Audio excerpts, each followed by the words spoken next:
Pemirsa, seorang wanita diamankan petugas Polsek Denpasar Selatan karena mencuri perhiasan mantan majikannya senilai ratusan juta rupiah.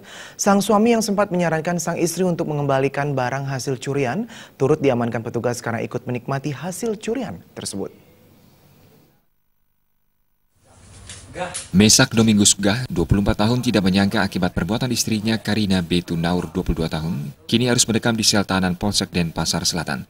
Pasangan suami istri ini diamankan petugas atas sangkaan pencurian yang dilakukan oleh Karina Betu Naur di rumah mantan majikannya di Gusti Ayu Atnyani di Jalan Tukatge, Haya Panjar, Denpasar Selatan. Awalnya tersangka Karina berniat mengambil kartu keluarga yang tertinggal, namun tersangka justru mengambil perhiasan emas dan berlian senilai 138 juta rupiah lebih. Seluruh hasil curian tersebut dijual tersangka senilai 70 juta rupiah dan dibelikan 2 sepeda motor. Sejumlah barang elektronik dan sebagian uang dikirim ke kampung halamannya di Sumba Timur, Nusa Tenggara Timur.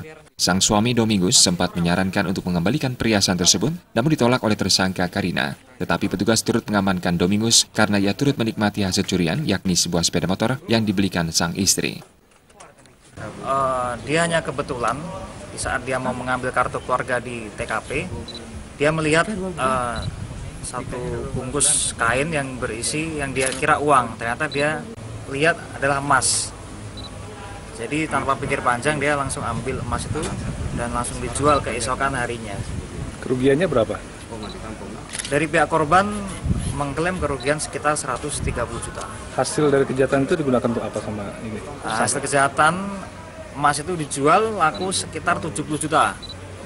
Kemudian dia beli 2 buah motor, kipas angin, kulkas, dan sisanya uang dikirim ke keluarga yang ada di Sumba. Kedua tersangka masih menjalani pemeriksaan di Polsek Denpasar Selatan. Petugas mengamankan 2 sepeda motor untuk barang bukti. Mereka akan dijerat dengan pasal 365 KUHP tentang pencurian dengan ancaman hingga 5 tahun penjara. Rai Suantara, Bali TV.